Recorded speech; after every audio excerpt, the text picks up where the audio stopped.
Greetings. Good afternoon.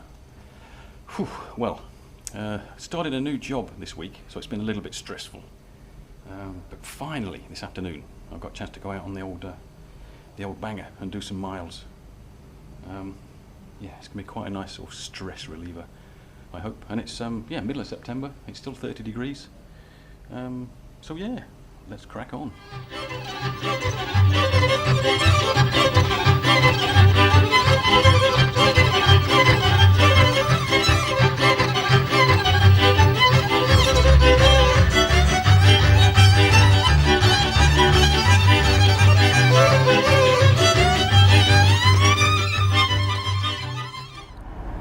So this is one of the famous landmarks of the town, the bridge. Yeah, it finished in 1908, I think, and at the time it was the only crossing of the Danube south of Budapest, and it's part of the reason why the town's success and prosperity, really, because of this bridge.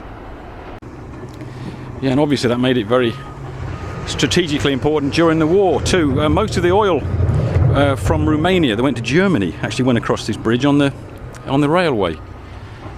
So obviously the Allies had their eye on it for a long time as a target, but because they didn't have air superiority until towards the end of the war, they couldn't do a lot about it. And then towards the end of the war, sort of September 1944-ish, the Russians were closing in, and the Germans started pulling hundreds of thousands of troops back to defend Germany. And there was troop trains packed full of soldiers were using this bridge. And the Allies said, right, that's it. And it became a serious target. There was a sort of a half-hearted attack. I think it was September the 17th, 1944. There was 8 B-24s, American Air Force. They dropped half a dozen bombs on it, and they all missed.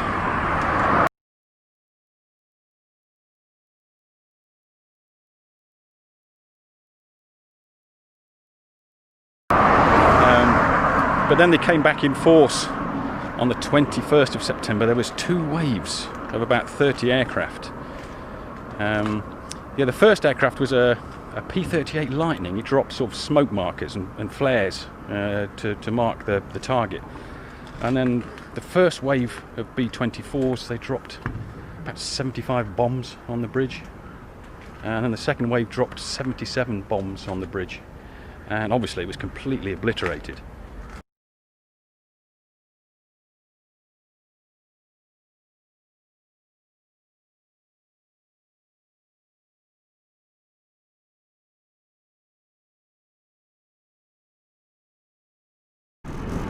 Yeah, back then it was just a railway bridge,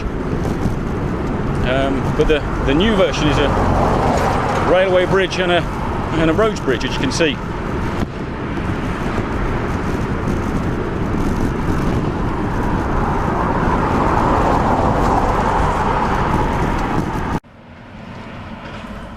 This next bit of road is absolutely terrifying. I call it the road of doom. It's the surface is awful. It's really, really narrow.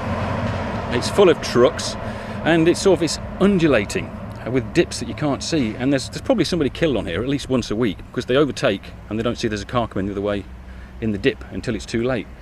Yeah, and I'm always, when I get to the other end of this, I'm always extremely surprised that I'm alive.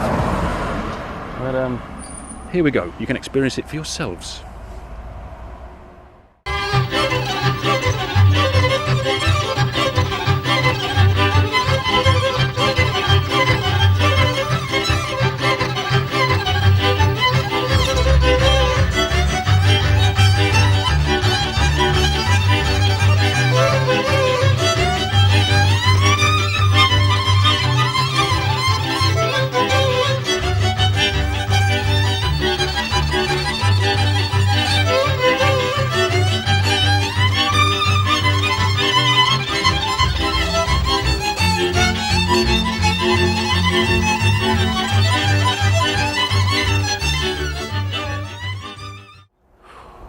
Bloody hell. That's another one we survived. Whew. God, that must be I don't know, the scariest 12 minutes of my life every time I do it, I think. In fact, I always have to, I always set the tracker on my phone when I go out on my bike, so my partner knows where I am. And whenever I get here, I stop and just make sure the tracker's updated so she knows I'm off the road and I've survived. But the rest of the trip is on a lovely cycle path through the forest, so it's a bit more relaxing.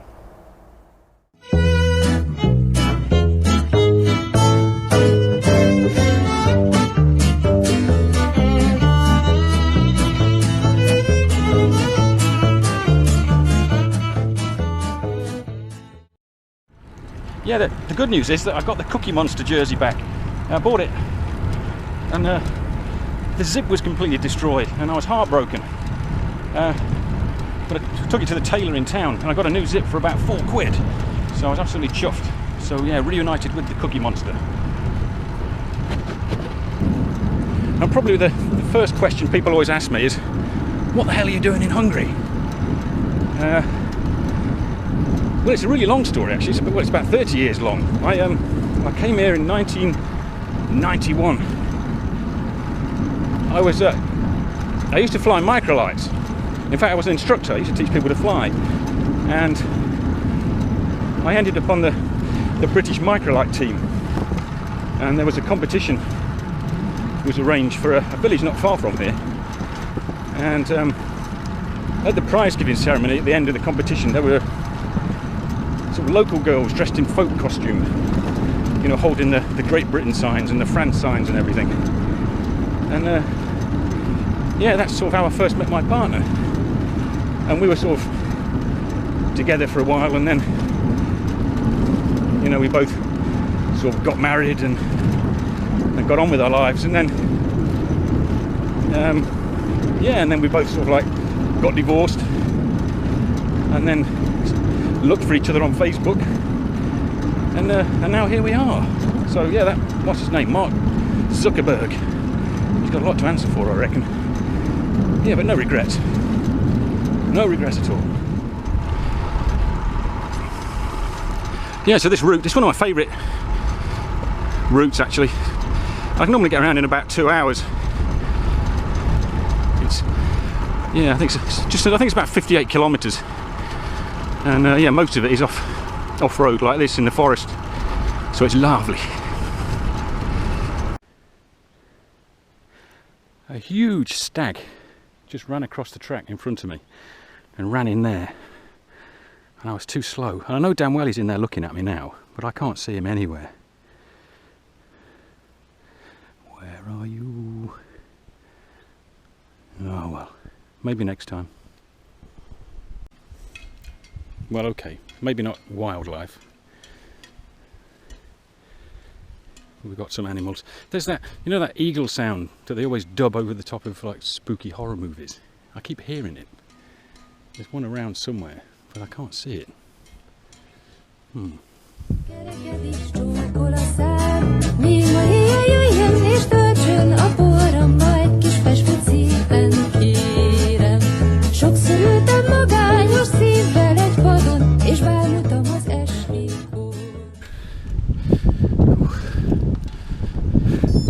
You want a bud?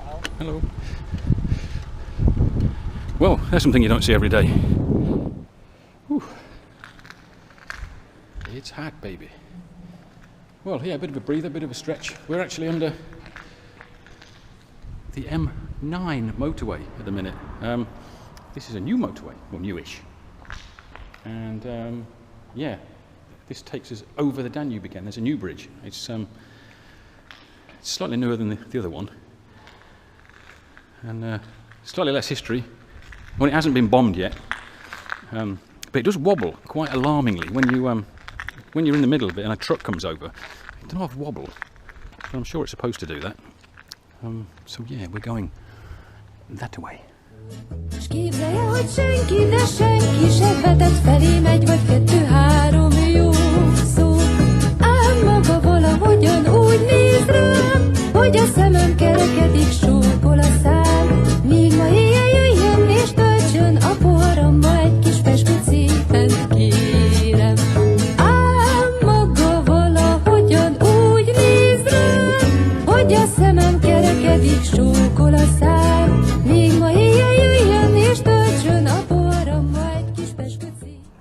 Yeah, so this side of the river, we're on the Euro 6 long distance bike path. That way takes you to the Atlantic coast in France, and this way, the way I'm going, eventually it takes you to the Black Sea. And yeah, it's on my bucket list. One day I'll do it. One day.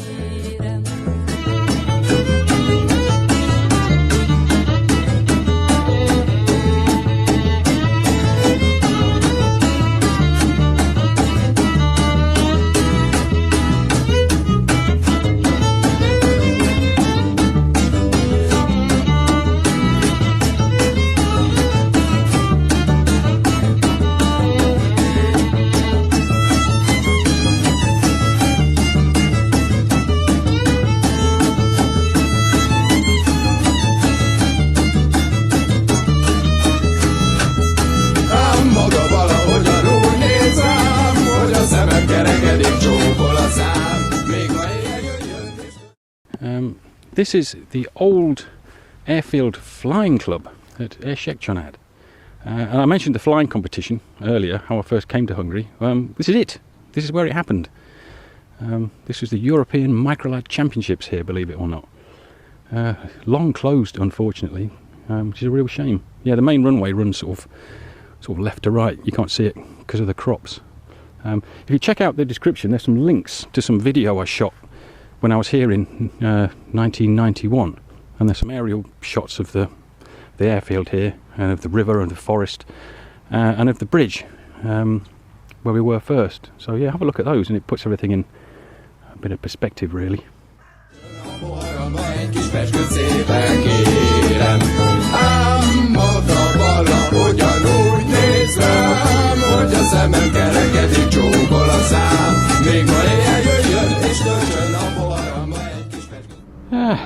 Home sweet home. That's about another 60 k's on the old banger. Brilliant. I think I even managed to top my tan up a bit as well. Look, woo, awesome. And now the best part, jump in the pool. Okay, catch you later. Onwards and upwards.